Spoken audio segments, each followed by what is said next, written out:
Foxlight.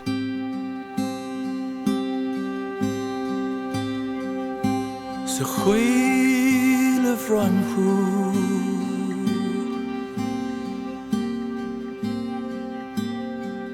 de vhúle.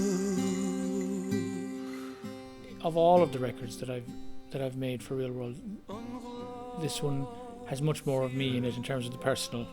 The usual ratio for me is to have maybe 3 self-penned songs and the rest would be traditional. But I've completely upended that on this record, where over the years since Invisible Fields, I've been writing more myself. Maybe, as with one of the songs, you can have a dream and then a song will come from it, like say song Bracken Lay, which means daybreak. That was a dream, and then I kind of added to the dream. The dream was kind of a key into some questions I had about, not so much questions, but kind of musings about what would happen, what's going to happen as I get older and as my children grow up and as time kind of moves on. Bracken lay, shfosid chala, chana kuig tairuf,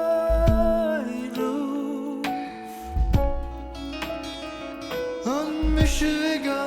And even I think the way I've sung the songs that are from the repertoire, from the tradition, I've tried to sing them just the way I felt like singing them, without any reference to how I thought maybe they should be sung from the point of view of any set of ideas about tradition.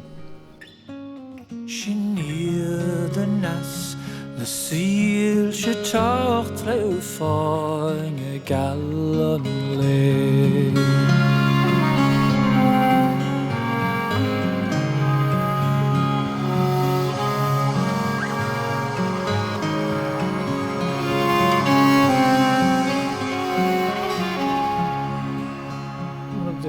Things that sets this new record a step apart from the last record is the sheer amount of people that are involved as well. It's not that it's a big grand project, but Leo brought so many wonderful artists to bear on the music of this recording. I like being able to control really complicated sounds with very simple origins, and so most of the ambient sounds on the record have very analog source, and there are no synthesizers on the record at all.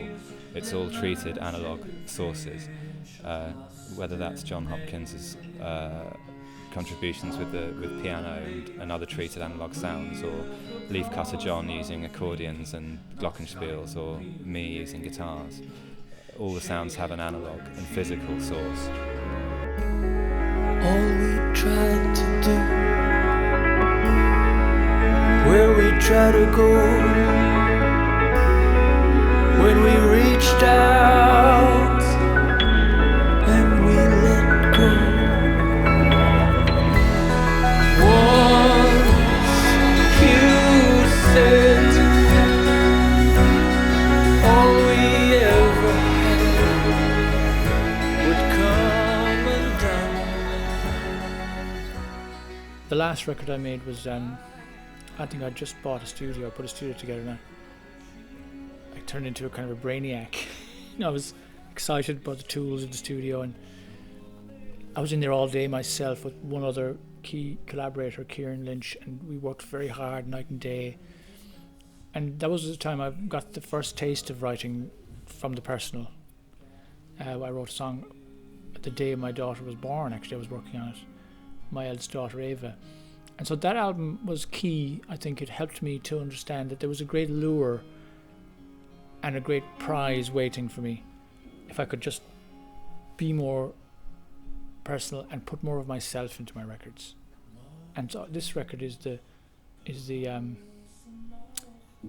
where I find myself having engaged with that idea. Fun.